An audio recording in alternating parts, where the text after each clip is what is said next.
How to handle a 5-year-old kid who does not listen and create tantrum. फिर एक question आया, my daughter who is going in 10th class does not listen to me, she does not obey me, and she does not study also. She used to be a brilliant child but now below average. एक और ऐसा question आया, how to deal with 16-year-old kid. इन सब में common क्या है? एक concern है पेरेंट्स का कि बच्चे मेरी क्यों नहीं सुनते हैं, है ना? क्यों?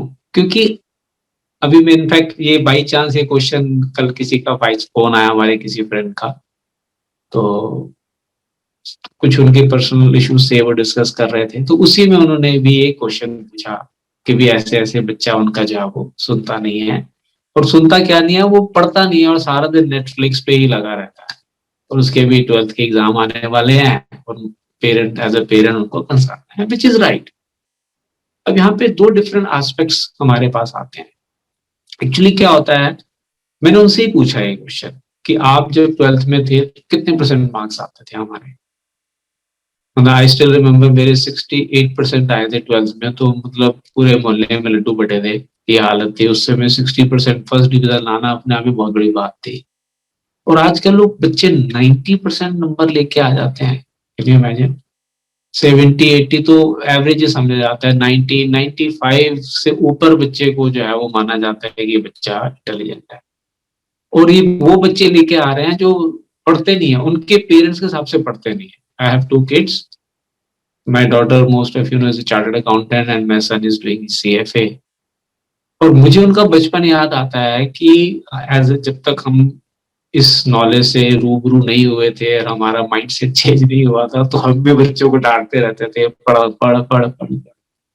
लेकिन जब इस कम्युनिटी से जुड़े, नॉलेज मिली हमें, तो समझ में आया। तो मैंने अपना पास्ट स्टडी किया।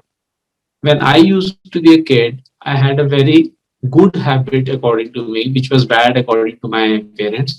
मुझे बुक रीडिंग की बड़ी गंदी आदत थी। कोई भी किताब मेरे हाथ में आ जाए, उससे मैं चंपक, लोटपोट, कभी बड़े हुए तो फिर नॉवेल्स पढ़ने शुरू कर दिए। और मुझे अभी भी ध्यान है, मेरी मदर छुट्टियों में चीखती चिल्लाती रहती थी, सुनी नहा ले। मैं नहाता ही नहीं था छुट्टियों में, मतलब पढ़ने का इतना शौक था मुझे कि पढ़ते रहता था मैं सारा। हमारे वहाँ लाइब्रेरी थी, वहां पे 4 बजे से लाइब्रेरी खुलती थी, 8 बजे तक, मतलब 3:45 पहुंच जाता था, और 8, 8:15 तक जब तक वो धक्के मार के बाहर नहीं आता था, पढ़ता रहता था। उस समय क्या मेरे पेरेंट्स को मेरे पे गुस्सा आता होगा, नहीं आता होगा?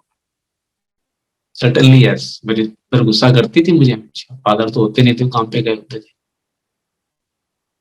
तो क्या आज जो नेटफ्लिक्स या यूट्यूब या इंस्टाग्राम है, वो पहले क्या थी? ये किताबें थी, नॉवेल्स थे, लोटपोट, चंपक, ये सब चीजें थी।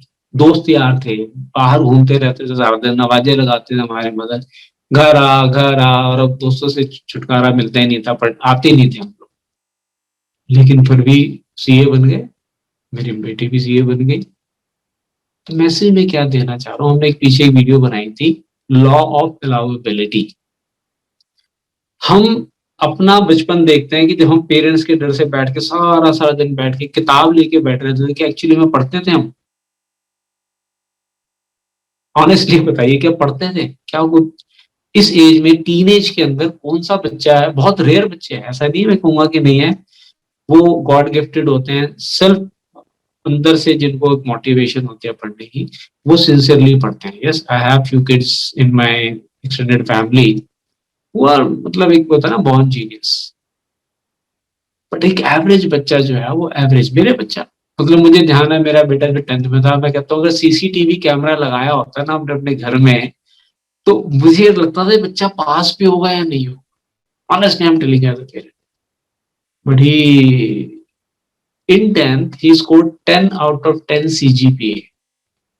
नाउ डोंट टेल मी कि मेरे बच्चे इंटेलिजेंट हैं, नहीं, सब बच्चे इंटेलिजेंट होते हैं, तरीका चेंज हो गया है। आजकल बच्चों की कंसंट्रेशन, बच्चों का पढ़ने का स्टाइल, स्कूल में पढ़ाने का स्टाइल सब चेंज हो गया। हमारा दिल करते कि एग्जाम आया तो सारा दिन बच्चा किताबों के आगे बैठा करना चाहिए, हिलना नहीं चाहिए हमारी आंखों के आगे से। वो आदतें पड़ी हुई है हम लोग। और जब उस हिसाब से नहीं होता तो हमें गुस्सा आता है, और जब गुस्सा आता है तो हम पॉजिटिव फ्रिक्वेंसी पे वाइब्रेट करते हैं, नेगेटिव फ्रिक्वेंसी पे वाइब्रेट करते हैं। मैं एक बुक पढ़ रहा था, लीडरशिप इन सेल्फ डिसेप्शन। उसके अंदर लिखा था कि अगर आपका टीनेज बच्चा रात को देर से घर आता है और आप उसको डांटते हो कि लेट क्यों आता है, लेट क्यों आता है, तो क्या वो टाइम से आ जाता है? अगर आप चैट बॉक्स पे है तो यस और एन टाइप करके दें कि अगर आपको लगता है वो आता है तो फाइल लिखें, अगर आपको लगता है नहीं आता तो नो लिखें। मैं चैट बॉक्स ओपन कर रहा हूँ and let me see from here क्या आंसर्स आते हैं। जी, टाइप यस और no.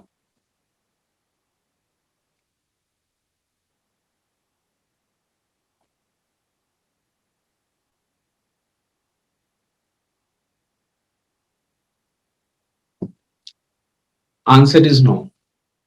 Very right. Why? Law of allowability के कहती है कि हर इंसान अपनी जिंदगी खुद जीने का अधिकार रखता है और वो जीता है।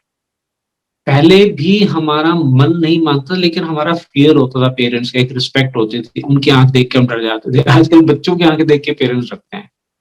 सो we have to change with the time, number one. Number two, एक और हमने एक वीडियो बनाई थी बच्चों के परफॉर्मेंस को कैसे इंप्रूव करें। Watch these videos time and again. ये एक बारी वन मूवी नहीं है कि आपने देख ली और 5 मिनट की उसमें आपको समझ में आ गया और आपकी लाइफ में चेंज आ जाएगा। ये बार बार देख के समझ के अप्लाई करने के कंटेंट हैं, ये ऐसे नहीं निकल के आ गए, बहुत एक्सपीरियंस छुपा है इनके पीछे। तो पॉजिटिव बात करें और पॉजिटिव सोचें। आज सुबह जो हमारी एक वीडियो आई है, अगर आपने नहीं देखी है उसको देखिएगा सेशन के बाद। क्या आप भी सेल्फ प्रॉफिट हैं? उसके अंदर एक स्टेटमेंट मैंने बोली है, हमेशा वही सोचिए और बोलिए जो आपको चाहिए, ना कि जो हो रहा है। अब एक सिचुएशन है, बच्चों को आपने बोला, कुछ बच्चे होते हैं, अभी हम जल्दी वीडियो करेंगे और पर्सनालिटी ट्रेट्स की 4 तरह के पर्सनालिटीज होती हैं जैसे। तो अगर एक बच्चा ओबीडियंट है या माँ बाप की सुनता है, मतलब एक होता है ना रिबेलियस नहीं है, जिसको कॉलरिक वर्ड बोलते हैं as per law of personality plus, तो वो सुनेगा लेकिन करेगा अपने मन की। तब भी आप डांट के बिठाएंगे, बैठ जाएगा किताब खोल के, लेकिन दिमाग उसका कहीं और चल रहा होगा, आपको लग रहा है बच्चा पढ़ रहा है, तो करेगा वो अपनी मर्जी से ही। लेकिन आपको अगर वो बच्चा ऐसा नहीं है और वो आपका कहना नहीं मान रहा, तो आप अपनी फ्रिक्वेंसी को पॉजिटिव रखिए। कभी भी किसी भी क्षण नेगेटिव मत सोचिए, ना नेगेटिव बोलिए। Encourage children. इनफैक्ट इसी से रिलेटेड एक और क्वेश्चन आया है कि how to motivate work force. थोड़ा बहुत सिमिलैरिटी है इसके अंदर। तो बच्चा सपोज आपका 10th में है, तो एक तो एफर्मेशंस लिखना शुरू करिए आप, कि आपको बच्चे के क्या एंड रिजल्ट पे फोकस करिए, प्रोसेस पे मत जाइए। जैसा मैंने बताया है कि मेरा बेटा जो एक्चुअली में बिल्कुल नहीं पढ़ता था, 10 आउट ऑफ 10 सीजीपीए स्कोर ले आया। तो कुछ तो बच्चे को समझ आई होगी ना पढ़ते वक्त। एंड रिजल्ट क्या चाहिए उस पर फोकस करें एंड यू विल सी बच्चे के अंदर इंप्रूवमेंट आती है। और एक चीज जो बच्चों के पॉइंट पे मैं बताता हूँ, आई स्टिल रिमेम्बर मेरे जो कोच थे, उन्होंने मुझे समझाया था कि जब मेरी बिटिया 5वीं 6ठी में थी एंड शी वाज डल, आपने सुना होगा 4th 5th के अंदर how to improve kids performance, आप देखिएगा वीडियोस में मैंने बताया। She was the dullest student of the class, और 1-2 साल लग के मैंने उसको खूब पढ़ाया करा, लेकिन ठीक है, थोड़ा बहुत ऊपर एवरेज आया उसका। फिर अचानक मेरे मुझे कोच कहते हैं कि इसको इंडिपेंडेंट स्टडी करने दो। मैंने कहा मैं पढ़ाता हूँ तो वो पढ़ना बड़ा मुश्किल से होता है, आप कहते हो इंडिपेंडेंट। कहते हैं सुनील, जब तक आप इंडिपेंडेंट नहीं छोड़ोगे बच्चे के अंदर सेल्फ डिसिप्लिन नहीं आएगा, they will be dependent on you. तो मुझे अभी भी याद है उसकी उनकी बात सुन के। मेरे एक सीनियर फ्रेंड थे, उनकी बिटिया 12th में थी, और जब मैं उनके घर गया तो उनको बुक देकर आया था पढ़ने के लिए, और उसकी वाइफ ने एक रात में किताब पढ़ ली। नेक्स्ट डे मैंने पूछा, मैंने कहा एक रात में कहती है हाँ जगना होता मुझे, क्योंकि मेरी बेटी के 12th एग्जाम्स हैं, तो वो पढ़ती है, तो हम दोनों में से किसी एक को जागना पड़ता है। क्या मतलब? कहते हैं हाँ मेरी बेटी को आदत है, अगर मैं हम में से कोई जगेगा नहीं तो वो पढ़ नहीं पाएगी। अब वो आदत किसने डाली? पेरेंट्स ने। हम ओवर पैम्परिंग करने लग जाते हैं, ओवर डिपेंडेंट बना लेते हैं बच्चों को अपने। और मुझे बोला था मेरे कोच ने कि उस समय जब आप इंडिपेंडेंट छोड़ोगे उसकी परफॉर्मेंस डिप करेगी, डोंट वरी। 5वीं 6ठी के आपको नंबर याद है आपने कि आपके 5वीं 6ठी में क्या नंबर आए थे? तो वो डिप की परफॉर्मेंस, बट वो कहते हैं हर बच्चे के अंदर एक सेल्फ ईगो होती है। When they compete with class students तो उनके अपने आप सेल्फ अंदर से जब जाग आएगी पढ़ने के लिए, उनकी परफॉर्मेंस इंप्रूव होनी शुरू हो जाएगी। 1-2 साल तक उसका परफॉर्मेंस डिप हुआ, लेकिन आहिस्ता-आहिस्ता वो इंडिपेंडेंट हो गई और आज रिजल्ट आपके सामने है। तो बच्चों को थोड़ा इंडिपेंडेंस दें। Number 2, praise not perfect. एक और हमने वीडियो बनाई थी, उसको देखें। उनकी तारीफ करें। अगर कोई चीज़ कमी लग रही है कि वो ये नहीं कर रहे हैं, उसका अफ़र्मेशन में कन्वर्ट करके उनके आप तारीफ करें उनकी। एनकरेज करें। हम सारा दिन टोका-टाकी, ये मत कर, वो मत कर, कभी तारीफ करते बच्चे की एनकरेज करते हैं, उसकी खूबियाँ बताते हैं। अभी हमने एक बताया हाउ टू चेंज एनीवन, इस पे अभी पीछे वीडियो आई है मेरी, कोई, तो उसको सुने। क्या आपने अपने बच्चे के लिए 20 पॉइंट्स लिखे हैं? If yes, type in the chat box yes. Do these things and see how the other persons response will change. मैं मेरे कोच ने मुझे एक बड़ी चीज सिखाई थी कि आज अगर तुम किसी पर्सन के सिर पे, सपोज उसकी परफॉर्मेंस आपके हिसाब से 30% है और आप उससे 90% परफॉर्मेंस है, तो एग्जांपल दे रहा हूँ, तो आप उसको वो उसके हेड सर पे एक हेड या फ्लैग लगा दो दैट ये पर्सन बच्चा 90% लाने वाला है।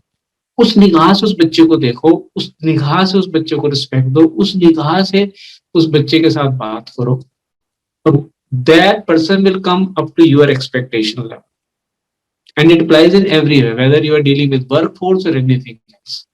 Anybody, human beings are same. तो आप अपनी एक्सपेक्टेशंस बनाएं, उस इमेज बनाएं अपने माइंड में कि यस ये बच्चा इंटेलिजेंट है, ये 2 घंटे क्या 1 घंटा पढ़ के भी सारा याद हो जाता है, क्योंकि उस पढ़ना तो सिर्फ अपनी मर्जी से ही है। आप अपनी फ्रीक्वेंसी तो कंट्रोल में रखो, उसके अंदर पॉजिटिव फ्रीक्वेंसी डालें, एंड रिजल्ट पे फोकस करें, and see you will get amazing results in that process.